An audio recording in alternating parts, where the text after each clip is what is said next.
राम राम मंडळी आज मी बनवले कांदा टमाटा न वापरता 2 भाज्या, बटाट्याची आमटी आणि भात चपाती। चला आता मग बनवायला सुरुवात करूया।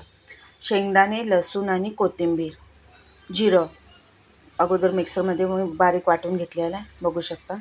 आता कढईमध्ये 1 पळी तेल टाकलेलं आहे। आधी आपण बटाट्याची आमटी करूया। त्यामध्ये जिरं टाकले फोडणीला, कढीपत्ता, त्याच्यावर बटाटे टाकून घेऊया। 2 बटाटे घेतले, साल काढून बारीक कापून घेतले, हिंग टाकले, त्याच्यावर बटाटे टाकूया। फोडणी बसली पाहिजे छान, जिऱ्याची फोडणी बटाट्याच्या आमटीला चव येते वेगळीच, बघू शकता। आता याच्यामध्ये टाकूया बेसिक मसाले सर्व, गरम मसाला, हळद, लाल तिखट आणि चवीनुसार मीठ, बघू शकता। छान परतून घेऊया। आता याच्यामध्ये टाकूया शेंगदाण्याचं वाटण, शेंगदाणे, लसूण आणि कोथिंबीर, जिरं, बघू शकता।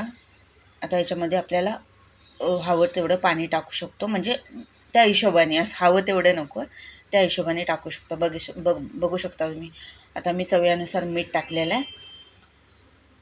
आता स्लो गॅसवरती 5-10 मिनटं झाकून ठेवायची बटाटा शिजोपर्यंत, बघू शकता। आता मी दुसरी भाजी बनवते, लाल भोपळ्याची। फ्रायपॅनमध्ये तेल घेतलेले, 1 पळी जिरं टाकले, हिंग टाकलेले। आता याच्यावर टाकूया आपण लाल भोपळा, लांब लांब काप करून घेतलेले आहेत, बघू शकता। बेसिक मसाले टाकूया सर्व, गरम मसाला, हळद, लाल तिखट आणि चवीनुसार मीठ, बघू शकता। चवीनुसार मीठ टाकलेलं आहे। कोथिंबीर टाकूया, लाल भोपळ्याच्या भाजीमध्ये पण टाकूया आणि बटाट्याच्या आमटीमध्ये पण टाकली। आता 5 मिनटं झाकून ठेवूया, बघू शकता। आपली बटाट्याची आमटी कशी छान झालेली आहे, फुल गावठी टाईप जेवण बनवले मी आज। आमच्या गावाकडे असंच जेवण असतं।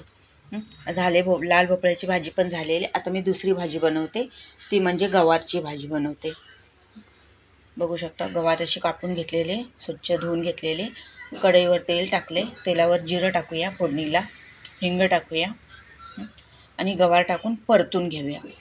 5 मिनटं व्यवस्थित फास्ट गॅसवरती गवार परतून घेतली ना, छान लागते भाजी। आता याच्यात बेसिक मसाले सर्व, गरम मसाला, हळद, लाल तिखट आणि हिंग, याच्यामध्ये टाकले मी तेच वाटण टाकलेलं आहे, लसूण, शेंगदाणे आणि कोथिंबीर, जिरं, चवीनुसार मीठ टाकूया आणि थोडंसं पाणी टाकून व्यवस्थित परतून घेऊया आणि झाकून ठेवूया 5 मिनटं,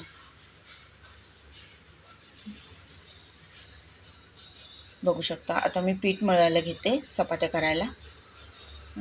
चवीनुसार मीठ टाकून छान पीठ मळून घेऊया, बघू शकता।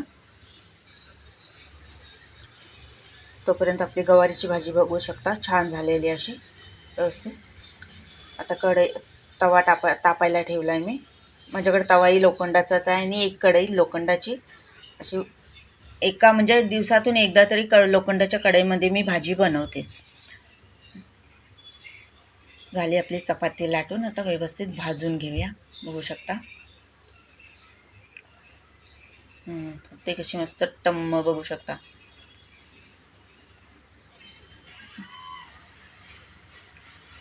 आता एका बाजूला माझा भात होतोय, झालेली आपली बटाट्याची आमटी, लाल भोपळ्याची भाजी, गवारीची भाजी आणि भात चपाती, अशा प्रकारे प्रॉपर जेवण पूर्ण, बघू शकता।